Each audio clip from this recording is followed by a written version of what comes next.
chama. A gente tem na história bíblica Deus criando Adão e Eva, dando a ele o desafio de cuidar do jardim e se multiplicar.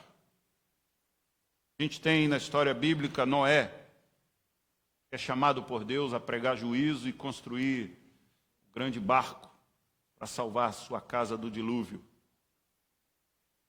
A gente tem Abrão, ainda Abrão, chamado dentro da sua parentela para ir à terra que ele lhe mostraria, e ele se torna o pai da fé, Abraão. A gente tem Jacó, que Deus transforma ele em enganador, usurpador, mentiroso em Israel.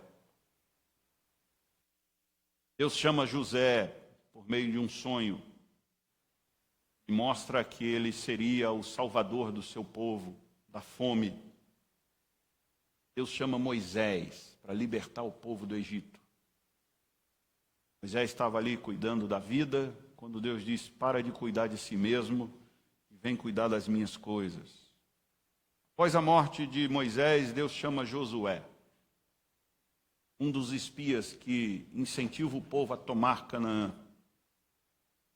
Depois da morte de Josué, a nação começa a desgringolar e entra o período de Juízes, onde no capítulo 2 de Juízes, verso 10 a 12, diz, foi congregado a seus pais toda aquela geração.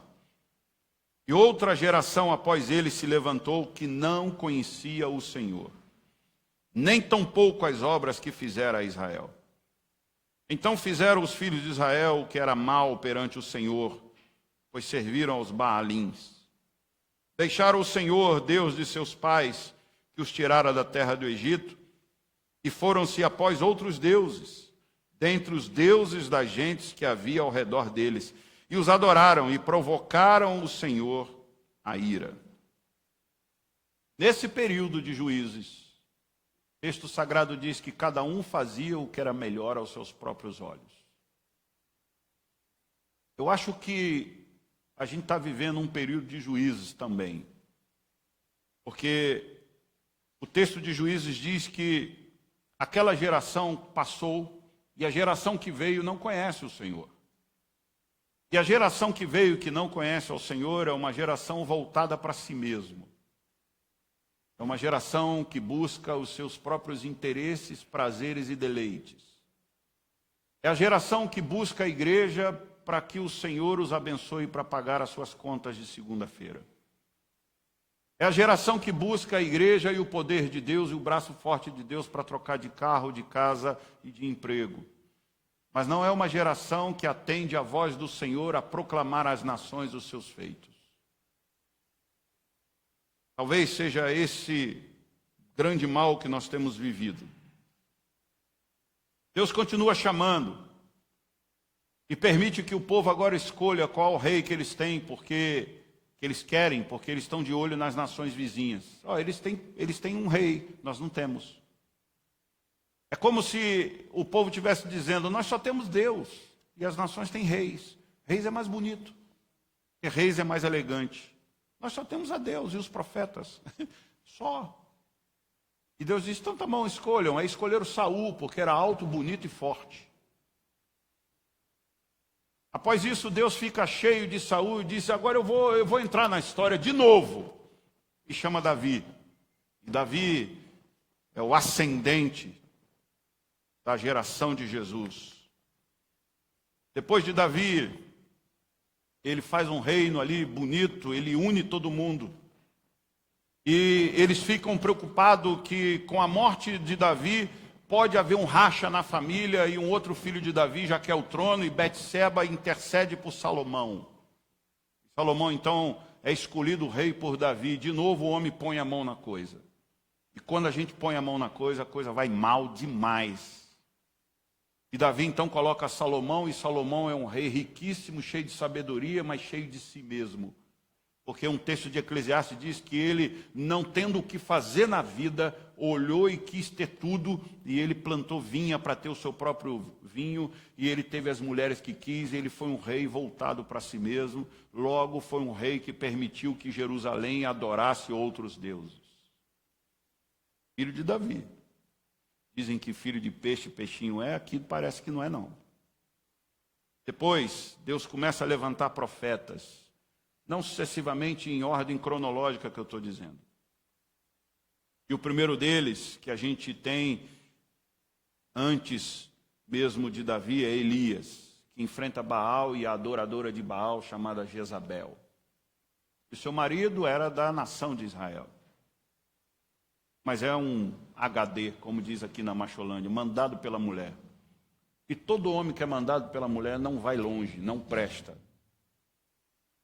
Elias deixa seu legado para Eliseu. Eliseu, então, é um profeta que não é tão relevante quanto Elias, mas é um dos profetas. E a história vai mostrando, e eu não quero trazer todo o dado histórico aqui. Aí Deus chama Neemias para construir o muro, Deus chama Jeremias para chorar pela nação, Deus chama Ezequiel, Deus chama Oséias, Amós, Naum, Sofonias, Malaquias, Deus chama Gideão, Deus chama. E Deus vai chamando pessoas para uma obra específica. E Deus chama as pessoas para servir a Ele, e não para ser servido por Ele, mas para servir a Ele. Deus, então, num momento da história, quando veio a plenitude dos tempos, Deus envia o maior de todos a ser chamado, o seu próprio Filho, Jesus, o Cristo. Jesus chama 12 mais Paulo. Paulo chama Tito e Timóteo. E assim a missão de Deus vai sendo continuada pelo chamamento de pessoas específicas para servirem a Deus. E nós estamos aqui nessa manhã, irmãos, com o texto em que Isaías diz que a Trindade fala, quem irá por nós? Ali a Trindade aparece. Isaías diz, Senhor, eu vou, envia-me a mim. Deus envia Isaías. E nós temos nessa manhã o Deus que procura quem possa ir por Ele. Preste atenção nisso. Deus chama pessoas para irem por Ele. Para Ele, totalmente. Isaías, ele se coloca e diz, Senhor, eu vou. E o nome Isaías significa o Senhor é salvação. É o maior dos livros proféticos do Antigo Testamento. Isaías é quem descreve o Messias. Isaías 51, 52, 53, ele descreve o sofrimento de Jesus, ele descreve o chamado de Jesus, ele descreve toda a obra messiânica de Jesus.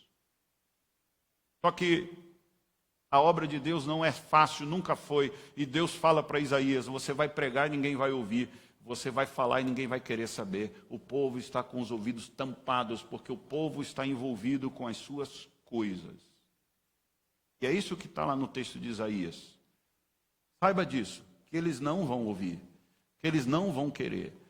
Assim como Deus falou com Moisés, vai lá e liberta o meu povo, mas Faraó não vai deixar o meu povo sair. O Faraó vai endurecer e eu vou quebrar todas as durezas de Faraó. Todos os deuses nós vamos arrebentar com os deuses do Egito. Ezequiel, um outro profeta, melhor, um sacerdote, que foi chamado durante o exílio dos judeus na Babilônia, entre os anos 593 a 571, fundou uma escola de profetas à beira do rio Quebar. Ezequiel capítulo 22, verso 30, ele diz uma coisa que me incomoda muito. Diz que Deus fala no seu coração, busquei entre eles um homem que tapasse o muro e se colocasse na brecha perante mim, diz o Senhor, a favor desta terra, para que eu não a destruísse. Mas não achei ninguém. Olha que coisa. Deus está buscando pessoas para que orem para que Ele não destrua a terra, e não achou ninguém que orasse para que Deus não destruísse a terra. A impressão que eu tenho é que a gente, e eu me coloco aqui nesse período de Ezequiel, que a gente não está nem aí para as coisas de Deus. É como se Deus dissesse assim, vou acabar com toda a sua casa, toda a sua descendência, eu vou dizimar todo mundo, eu vou acabar com o seu emprego, com o seu carro zero, com a sua casa maravilhosa, eu vou acabar com a sua loja, eu vou acabar com tudo, e você diz, não estou nem aí. E esse "tô nem aí" significa que a gente não acredita que Deus vai fazer isso. Porque se Deus está buscando alguém que entrasse na oração, na brecha, para que ele não destruísse a terra, não destruísse aquele povo, é porque aquele povo não acreditava que Deus pudesse destruir. Chocante. É vergonhoso. Isso é o texto clássico que diz que o povo não está preocupado com Deus, o povo está preocupado consigo mesmo. Busquei alguém que intercedesse por mim, falasse comigo para mim abençoar a terra, para mim curá-los. Não achei ninguém. Agora, se a gente pudesse fazer uma adição a esse texto, se a gente pudesse dizer, Deus fala de novo hoje, eu poderia então dizer que Deus está falando através da minha boca, dizendo, mas se eu buscar alguém que interceda a mim, para trocar de carro, de casa ou de emprego, eu vou achar todos. Se eu buscar alguém que esteja intercedendo para que eu aumente as suas contas no banco, ou que cure o seu câncer, eu vou achar todos. Porque as nossas orações, elas são nesse mote, nesse perfil. Surge no cenário da história, na plenitude dos tempos, o profeta, o maior de todos. Qual foi o maior de todos os profetas de todos os tempos na plenitude dos tempos? Jesus. E no Evangelho de João, capítulo 4, verso 23, ele diz a uma mulher samaritana, mas vem a hora, e já chegou, em que os verdadeiros adoradores adorarão o Pai em espírito e em verdade, porque são estes que o Pai procura para seus adoradores. De novo, Deus está procurando pessoas que o adorem. Provavelmente, quando Deus olha para muitos de nós, ele não encontra os que o adorem, ele encontra os que querem que Deus o adore. Porque adorar a Deus significa se entregar totalmente a Ele, e não mais aos seus desejos e às suas vontades. Significa estar envolvido com as coisas de Deus. Porque Deus, além de chamar pessoas, procurar pessoas para Ele, por meio dEle, Deus assim o faz porque Deus tem uma missão. E a segunda coisa, Lucas 19, 10, porque o Filho do Homem veio buscar e salvar o que se havia perdido. Deus tem uma missão, e a missão é nos buscar. A missão é buscar um povo que estava perdido, completamente desarraigado, completamente estrupiado, para nos tornar de novo ao jardim, de novo ao que Adão e Eva fez em nos jogar no inferno. O interesse de Deus na sua criação é trazer de volta para o estado em que nós fomos criados. E nessa missão, Deus comissiona seus discípulos. E a gente então aqui precisa de um raciocíniozinho claro, lógico e fácil. Que nós somos também os discípulos de Jesus. Você pode ser aqueles que são ouvintes de Jesus. Aqueles que seguiam Jesus pelos milagres e por aquilo que ele sabia e que ninguém nunca enganou ele. E disse, vocês me seguem por causa da comida que eu dou para vocês. Vocês lembram desse texto? Vocês estão atrás de mim por causa da comida. E quando ele para e ele dá um discurso muito duro, 70 discípulos dizem, nossa, durinho ele, pesado, né? Quem que pode ficar com um cara que fala pesado desse jeito? E foram embora. Porque ficaram decepcionados, porque naquele dia talvez não tivesse comida, teve uma palavra dura. Jesus fica olhando os 70 indo embora. Deve ter pensado assim, ixi, agora eu vou dar conta no presbitério. Como é que eu vou dar conta no presbitério que eu perdi 70 ovelhas? E aí ele ainda vira para as 12 que ficaram e diz, quer ir embora também? Pode ir. Mais pesado ainda, né? Imagina, eu estou aqui tentando trazer você para a igreja, e Jesus nesse dia está botando todo mundo para fora da igreja. E os discípulos dizem, nós vamos para onde? E Pedro disse, Senhor, para onde nós vamos? Só tu tens a palavra de vida eterna, ninguém mais tem. E aí Jesus diz assim, que bom. Finalmente alguém viu que o que eu tenho aqui é eterno e não temporal, porque os que foram embora vieram atrás de coisas temporais, comida e bebida. Mas finalmente alguém viu que o que eu tenho é muito além disso. E continuaram.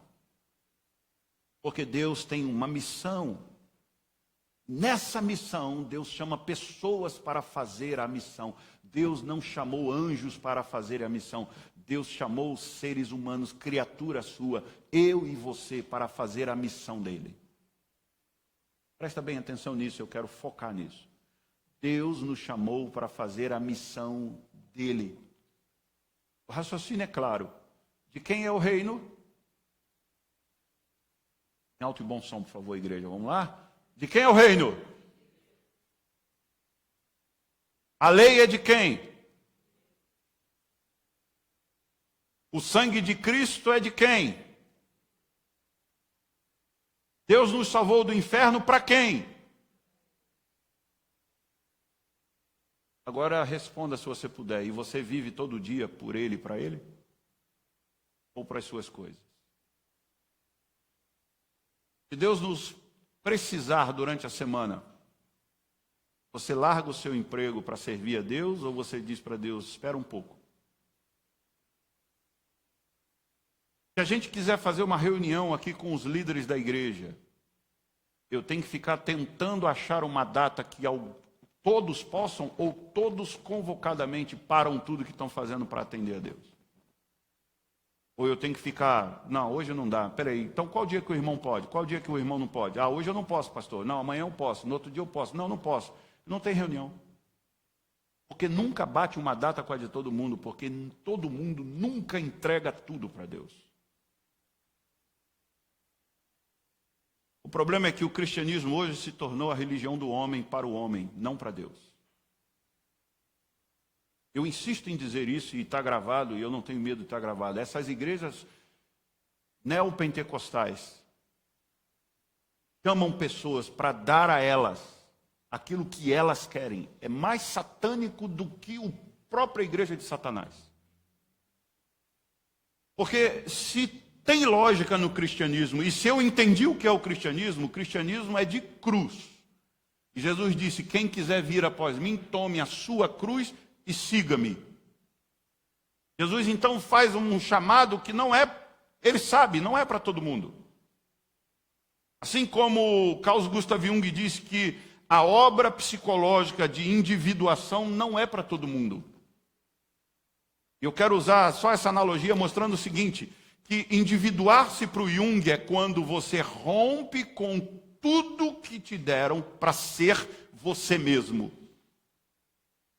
E ele vai descrever na psicologia dizendo que você tem muito mais dos seus pais do que você imagina, e o William Shakespeare já tinha dito isso numa das suas peças.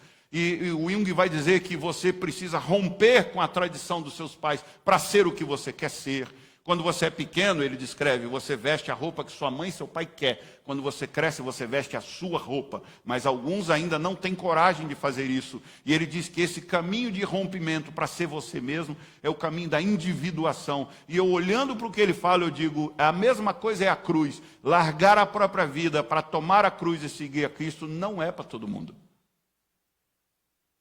Por isso que Jesus diz, muitos são chamados, mas poucos escolhidos. Por isso que Paulo diz a Timóteo, cuidado, porque a fé não é para todos e não é de todos. A igreja pode estar cheia, o cristianismo pode ter milhões, mas se Deus chamá-los, quantos atendem a um chamado de Deus como Isaías atendeu? A questão é muito simples. Nós fomos salvos e remidos de nós mesmos. Quando Deus morre na cruz e verte o seu sangue por nós e nos purifica e nos limpa, Deus está nos limpando de nós mesmos, que somos a maior praga que pode existir no universo. É o pecado que habita em nós. E quando Ele nos lava da gente mesmo. E por isso que Ele diz, tome a sua cruz e siga-me. Mas a gente toma a cruz e mais alguma coisa junto. E a gente parece que crava na cruz as coisas, os nossos desejos, e a gente agora pega esse tudo e vai seguindo Jesus. Por isso que quando Jesus chama, nós não temos tempo. Nós estamos envolvidos com os nossos dias, com as nossas coisas. Olha que coisa louca. Paulo, na carta Gálatas, capítulo 1, ele diz, porventura procuro eu agora o favor dos homens ou o de Deus?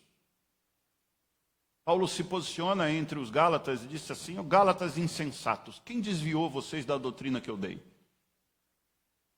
E ele diz assim: porventura procuro eu o favor dos homens ou o de Deus?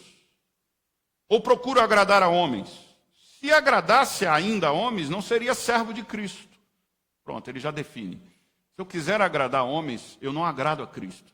Se eu quiser agradar a Cristo, eu não agrado homens. Faço-vos saber, irmãos, que o evangelho por mim anunciado não é segundo o homem, porque eu não recebi nem o aprendi de homem algum, mas mediante a revelação de Jesus Cristo. Porque ouviste qual foi o meu proceder outrora no judaísmo, como sobremaneira eu perseguia a igreja de Deus e a devastava. Na minha nação, quanto ao judaísmo, avantajava-me a muitos da minha idade, sendo extremamente zeloso das tradições de meus pais. Quando, porém, ao que me separou antes de eu nascer, me chamou pela sua graça, aprouve revelar seu filho em mim, para que eu o pregasse entre os gentios. Agora uma pausa. O que Paulo está dizendo aqui é uma das maiores aberrações que alguém poderia dizer. Por isso que ele descreve assim: eu sigo a homens ou a Deus? Se eu sigo a homens, eu não prego aos gentios, porque eu sou judeu zeloso, e vocês já ouviram falar de mim, que eu devastava a igreja, porque eu achava a igreja uma coisa horrorosa. E eu então sou zeloso do judaísmo. E eu, diz o texto, eu me avantajava a muitos da minha idade. Ou seja, o que muitos da minha idade faziam o básico, eu fazia muito mais do que o básico. Eu me avantajava a eles. Eles tinham mestrado, eu tinha doutorado, a mesma idade. Ou seja, eu era muito mais do que todos os outros. Mas de repente alguém me chama, e esse alguém é Jesus, e esse Jesus agora me chama para que eu possa pregar aos gentios. Você sabe a diferença de gentio para judeu? Você sabe o que para o judeu é falar com gentio? Você sabe o que para o judeu é pregar ao gentio? Você sabe o que é para o judeu dar ao gentio uma coisa maravilhosa que significa Deus? O judeu nasce com a impressão na cabeça, desde pequenininho, de que Deus é a única coisa que nós temos.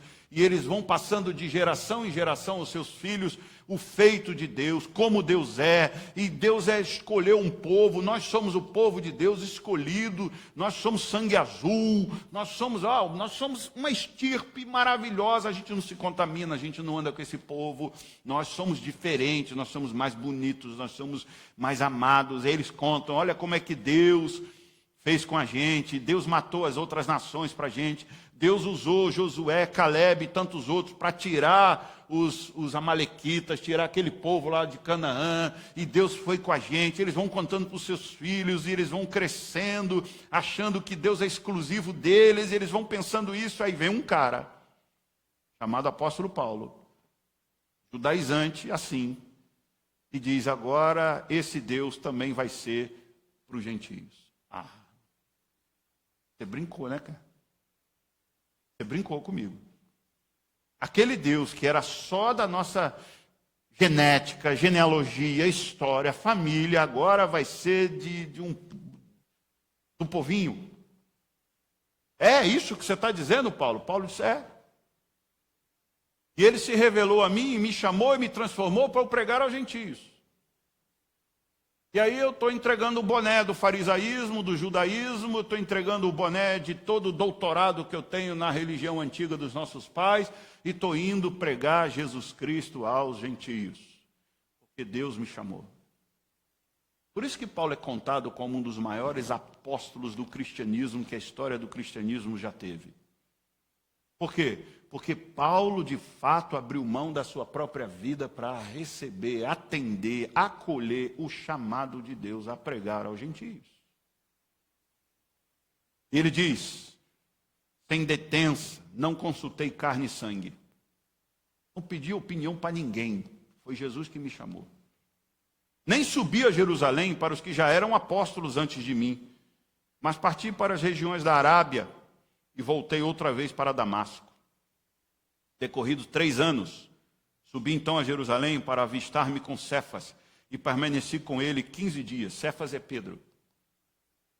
Segundo o dado histórico de Gálatas, esses 3 anos o próprio Jesus apareceu a Paulo na região da Arábia e ministrou a ele a mesma coisa que durante 3 anos ministrou a Pedro, a tantos outros discípulos. E aí parece que Paulo volta 3 anos depois e diz assim, eu também sei, eu sou chamado. Como assim? Aí Paulo diz algumas coisas que os discípulos disseram, isso, ele viu Jesus mesmo. Não tem nada escrito. Não tem o livro que nós temos ainda. E Paulo começa a descrever as coisas que ele ouviu de Jesus, e os discípulos que ouviram também há 3 anos. Faz sentido, você teve com ele mesmo, ele ressurreto. E não há outros apóstolos, senão também Tiago, o irmão do Senhor. Ora, acerca do que vos escrevo, eis que diante de Deus testifico que não minto. Depois fui para as regiões da Síria e da Cilícia, e não era conhecido de vista das igrejas da Judéia que estavam em Cristo. Ouviam somente dizer, aquele que antes nos perseguia, agora prega a fé que outrora procurava destruir. E glorificavam a Deus a meu respeito. Isso está em Gálatas capítulo 1, de 10 a 24.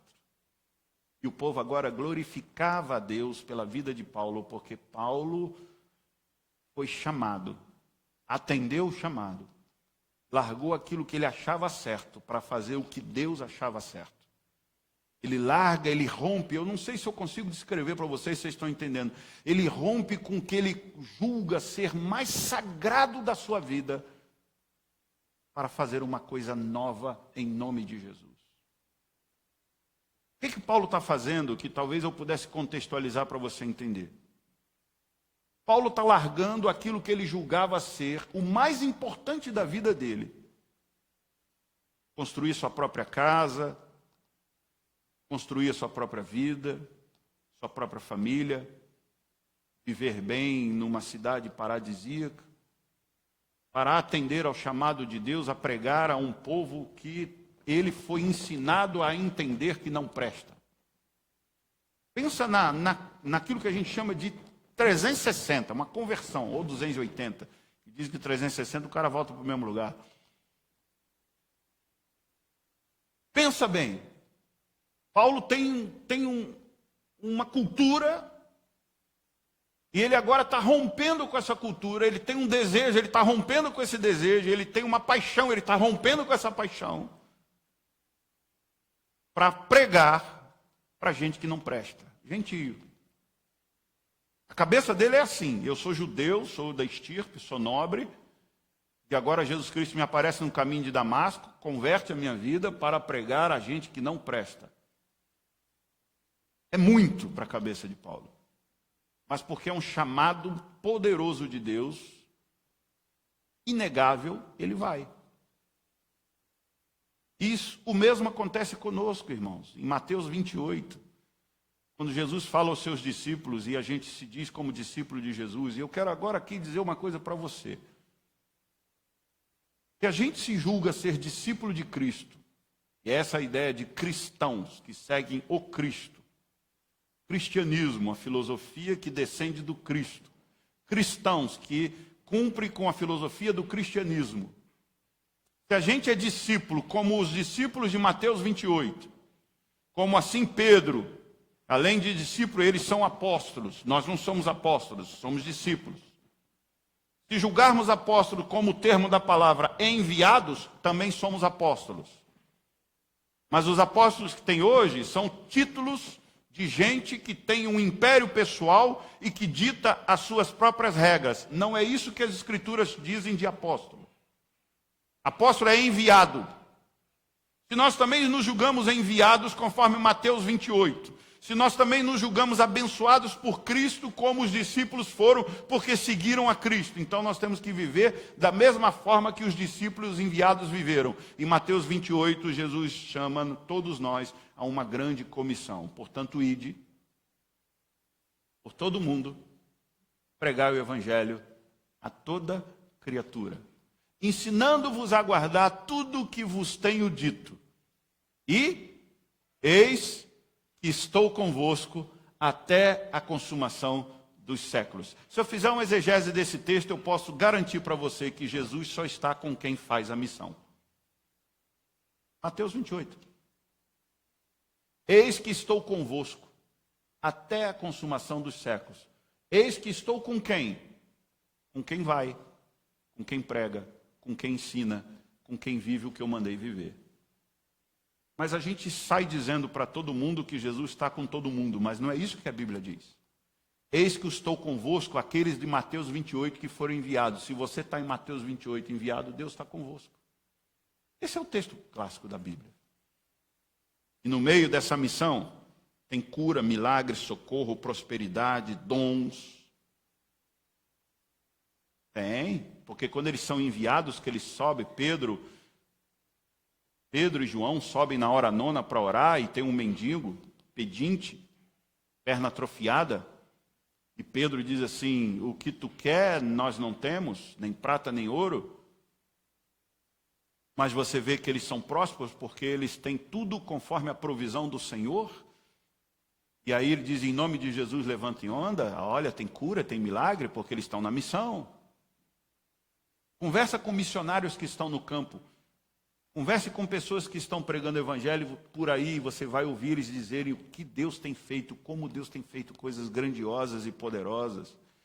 Porque, irmãos, a cura, os milagres, os socorros, a prosperidade, os dons, é o intuito de prover a missão e não o homem. A gente sempre achou que os milagres de Deus nas Escrituras foram para nós. Os milagres de Deus nas Escrituras é para o reino. Muito simples. Eu quero de novo contar uma história que eu já contei aqui várias vezes, não seguidamente, mas é uma historinha que um pastor contou para a gente há muito tempo atrás, dando aula para a gente sobre discipulado. E ele disse que o reino de Deus é como, e Jesus contou isso certa feita, é como o chefe que sai de viagem, chama o seu subordinado e diz assim, olha, eu vou me ausentar por um tempo. Presta atenção nessa história. E a minha fazenda está aqui à sua disposição. E você cuida da fazenda, você mora na fazenda. Quem que é a fazenda? Deus, do chefe. E quem que mora na fazenda? O criado, o mordomo. Certo? E aí o chefe diz assim, então eu vou viajar por 3 anos e tudo que você precisar, você pode ir ali. Fala ali com loja, fala ali no material de construção, tudo que você precisar, você pode pegar. Eles já estão sabendo, eles vão tirar a nota, quando eu voltar eu pago, pode precisar, não se preocupa não.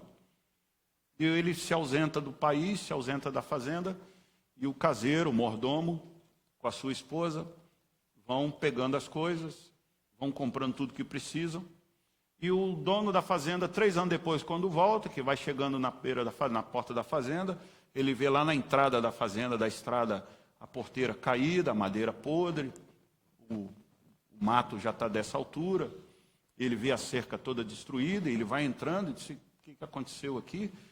E ele, quando chega na casa da fazenda, na casa dele, ele vê a casa dele toda destruída, vidro quebrado, não tem iluminação, e ele olha assim ao lado, ele vê a casa do caseiro, com piscina, um carro do ano, a mulher do caseiro muito bem vestida, arrumadona, e o caseiro ali com os melhores cavalos, e o homem chega lá e diz, o senhor já voltou? Que bom que o senhor voltou. E o moço disse, o que aconteceu? Ele falou, nada. Inclusive, eu queria dizer para o senhor que está aqui as notas, que o senhor disse que tudo que eu precisasse eu podia pegar.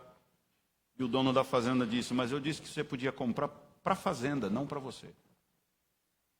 Essa é a maior descrição do que significa o reino de Deus e nós no reino. Agora, olha como nós somos no reino. Somos exatamente que nem o caseiro, né? A gente pega para a gente. A gente não entende que a prosperidade que Deus nos dá é para o reino dele. A gente não entende que o tempo que Deus nos dá é para ele. E que por ele ser misericordioso, ele deixa a gente trabalhar para comprar as nossas coisas. E que ele pede que a gente, no meio dessas coisas, a gente pregue, a gente seja missionário onde nós estamos plantados. Mas a gente não entendeu isso ainda. E para ajudar essas igrejas chamadas mundial do poder de Deus, universal do reino de Deus, internacional da graça de Deus, não ajuda. Porque eles não pregam o evangelho do reino de Deus, eles pregam o evangelho deles.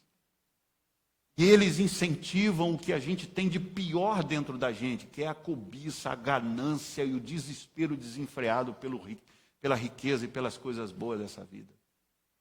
E isso, irmãos, não tem nada a ver com o chamado de Deus.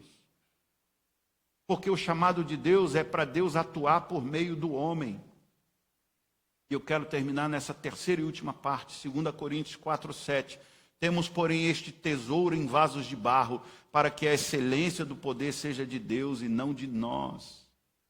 O apóstolo Paulo tinha consciência de que Deus é quem faz as coisas acontecerem através de gente como eu e você. É através de gente simples como você que Deus vai fazer o reino dele andar. Não é através desses poderosos que estão na televisão, é através de mim, de você. O apóstolo tinha essa consciência.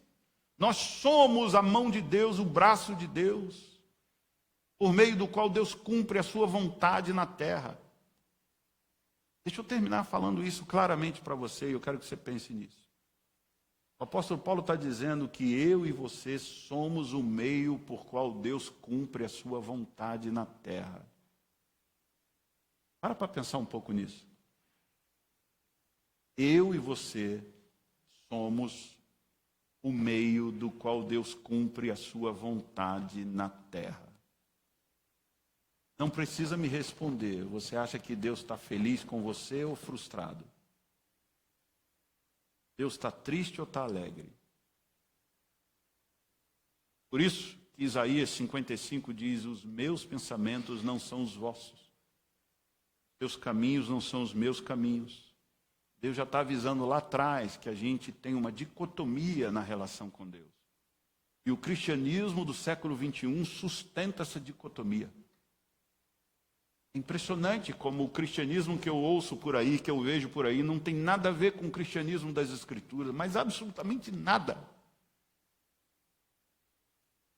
Nosso cristianismo do século 21, um cristianismo voltado para nós. A missão da igreja é preocupada em agradar o homem, em segurar o homem aqui dentro, em dar alguma coisa para que ele não vá embora, para que ele fique. Eu sei o quanto algumas coisas são importantes, mas me sou muito mal. A gente ouvir de pastores de pseudo-sucesso dizer assim: olha, você tem que pensar em estacionamento. Você tem que pensar em cadeiras confortáveis. Você tem que pensar em ambiente confortável. Você tem que pensar em alguma coisa que atraia o povo. Você tem que pensar em alguma coisa que eles possam ir e vir facilmente para a sua igreja.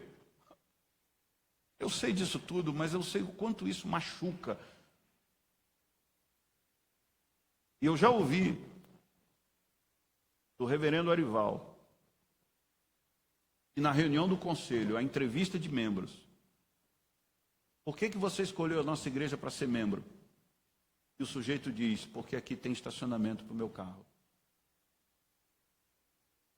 Ou escolha de igreja, né? Bezerro de lata. Sabe aquele bezerrão que o povo adorava lá? Quando Moisés desce do monte, que ele fala 40 dias com Deus, ele desce, o povo está numa festa adorando um bezerro de lata. O bezerro agora continua com 4 patas, né? Mas tem um pneuzinho bonito, tem uma roda bonita. Isso é o nosso bezerro hoje. O cara escolhe a igreja pelo estacionamento. Eu não sei o nome dele, porque eu ia orar dizendo assim: Senhor, manda roubar o carro dele. De vez em quando passam umas iras assim no meu coração. Eu jamais passaria a chave na lataria do carro dele, eu não faria isso. Mas eu diria: Senhor, manda roubar o carro dele. Porque quando eu e Sandra, a gente evangelizava na região de Arujá, e nós encontramos uma mulher que era budista. E ela disse para a gente assim, que a paz que ela encontrou no budismo, ela não encontrou na igreja evangélica, porque ela era evangélica. E a gente teve que ouvir isso. E nós fomos falar com o nosso professor e ele disse assim: ore a Deus para que Deus tire a paz dela, para ela ver que a paz que ela tem é falsa. Por que eu não posso orar para Deus tirar o carro desse cara? Para que ele, como Paulo diz, entreguei fulano a Satanás para que ele um dia fosse salvo. Algumas pessoas precisam receber o cajado de Deus, a pancada de Deus, porque estão entorpecidos por coisas de quais o cristianismo não prometeu, não é para nós, não foi isso que Jesus falou. Eu quero terminar dizendo para você e para mim também, nós fomos comprados pelo sangue do Cordeiro na cruz, em profunda dor e vergonha, cuspido, para que nós fôssemos dele e não para que nós fôssemos de nós mesmos. Ele nos comprou com seu precioso sangue, nós cantamos isso. Ele nos chamou para servi-lo e não para nos servir. O reino é de Deus e não da igreja presbiteriana e não do Jean e não seu.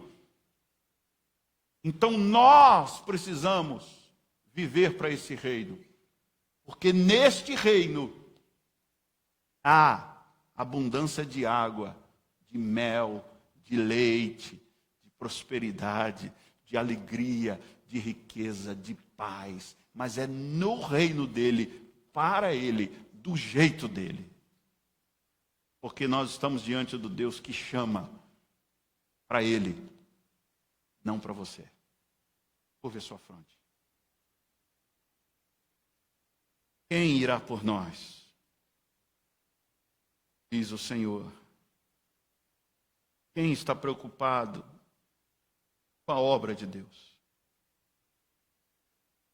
Quem é capaz de dar oferta, dízimo, o tempo, a vida, pela obra de Deus e não pela sua própria obra? Quem é capaz de entregar a Deus toda a sua vida? Como diz Isaías, quem irá por nós? Senhor, nessa manhã, eu estou diante do Deus que chama, do Deus que levanta, do Deus que desperta.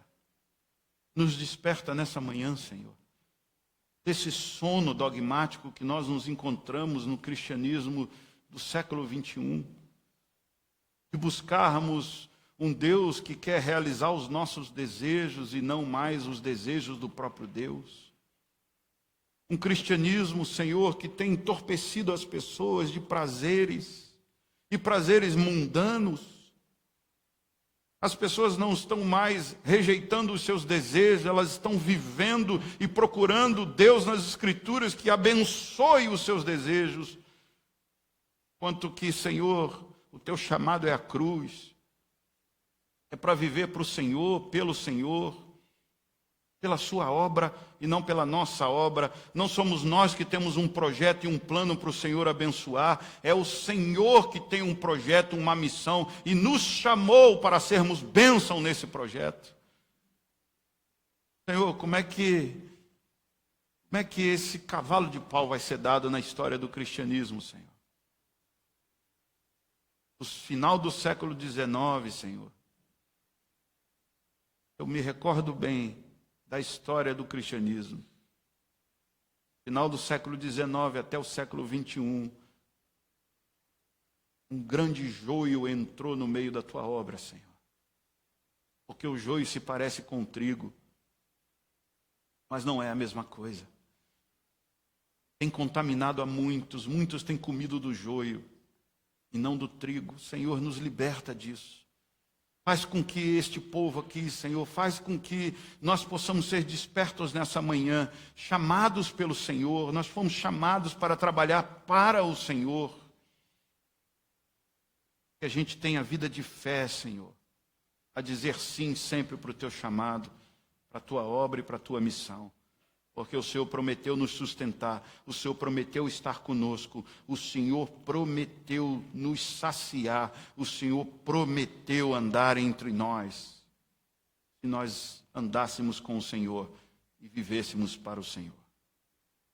Eu rogo assim, no nome de Jesus.